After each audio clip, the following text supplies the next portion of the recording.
नमस्कार विद्यार्थी मित्रांनो, आस्पायरंट इन्स्टिट्यूटमध्ये आपलं स्वागत आहे.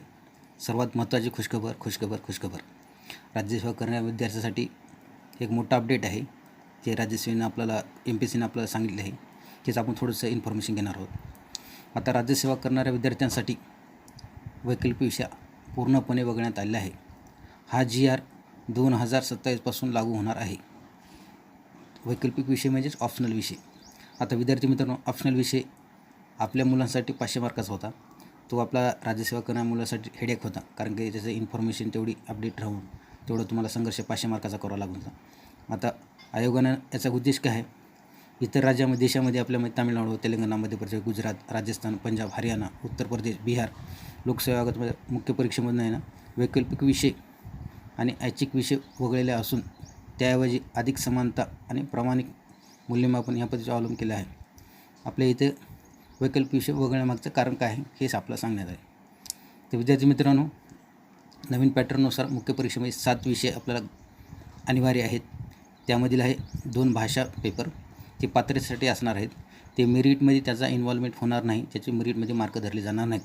परंतु त्याच्यामध्ये आपल्याला 25% गुण मिळावे लागणार आहेत 300 पैकी, म्हणजेच 75 मार्क्स आपल्याला पाडावे लागणार पर पेपरमध्ये. हे तुम्हाला लक्षात आलं पाहिजे.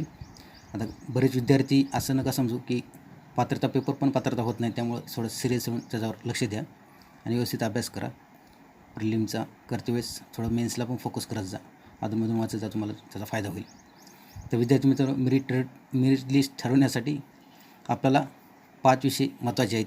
त्याच्यामध्ये आहे निबंध, आणि त्यानंतर GS1, GS2, GS3, GS4. आपण मागच्या व्हिडिओमध्ये GS1, 2, 3 आणि निबंध याबद्दल आपण इन्फॉर्मेशन घेतली आहे. ते व्हिडिओ तुम्ही मागचे पाहून घ्या, तुम्हाला लक्षात येईल. आता निबंध 250 मार्काला असेल, GS4 आपल्याला 250 मार्काचा असेल. ह्याच पेपरवर आपलं मेरिट लिस्ट ठरवणार आहे. तर विद्यार्थी मित्रांनो, आपल्याला जेव्हा फायनल मेरिट लिस्ट असेल तर मुलाखत प्लस आपले निबंध GSचे 4, 1 to 4 हे GSचे मार्क ॲड केले जातील.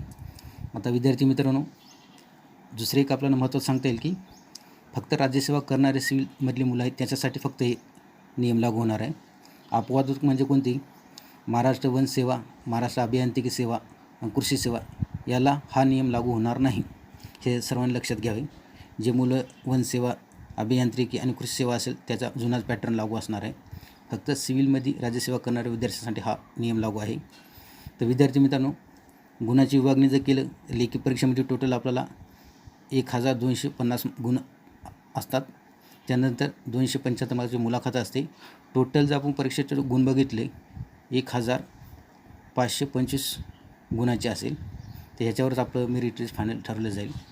तर विद्यार्थी मित्रांनो, ही आहे आपल्या राज्यसेवेची आलेला सर्वात मोठाचा अपडेट. आपण थोडंसं अपडेट विद्यार्थ्यांना कळावं म्हणून यासाठी आपण व्हिडिओ बनवत आहोत.